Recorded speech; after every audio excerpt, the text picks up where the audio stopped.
Now I want to get to this part where she talks about the Jeffrey Epstein and her lies and how MSNBC held her accountable because she thought we were dumb, which we're not dumb, the American people. She said what she said, and she said it with the full intention of making folks think Republicans took money from the dude who was literally out here trafficking kids, Jeffrey Epstein, and ain't no walking that back down because, and then she want to bring up how she only had 20 minutes to research it. I find it interesting. So you telling me as a sitting member of Congress, you jumped on the floor with some of the most inflammatory, career ruining allegations you could possibly make, and you only had 20 minutes of research behind it, and you a lawyer. You said out your own mouth, you like to speak with specificity. Right? So what part of Pacific includes dropping Epstein's name without knowing if that was that Epstein?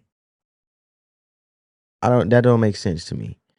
And the people hyping her up like she didn't just throw a Hail Mary with 0 receivers on the field are part of the problem, right? And then she starts talking about they knew I didn't have time to research it fully, like that's an excuse. So I want you guys to check it out because this is a local politician and it's the games they play, and you have to see through the political theater, and I want to mind it out so you guys can see it because she is getting paid and working in Congress with American taxpayers, our tax money.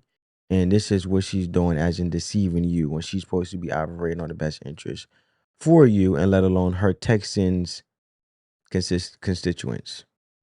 Wouldn't be a conversation with us if I didn't quickly put you on the spot on something. You made a little bit of news last week when you mistakenly accused Lee Zeldin and another Republicans I didn't accepting money from Jeffrey Epstein, but it was a different Jeffrey Epstein according to the financial records. Do you want to? I want to give you the opportunity to amend that. And I have no amendments. When I was on the floor, for those that don't know how it works, basically they decided to bring this privilege motion up, and they decided that they wanted to kick Stacey off of her committees because Stacey had received Stacey Plaskett because she had received a donation from Jeffrey Epstein. I had maybe 20 minutes. We researched the FEC, and because I like to speak with specificity, that's kind of what comes with being an attorney. I made clear that there was a Jeffrey Epstein. They knew on the other side that I did not have time to actually pull up and actually research, especially. And that makes it even worse because she's saying she didn't have time to research it fully, because that's literally you admitting you stood up in front of the country and made a wild claim with 0 facts.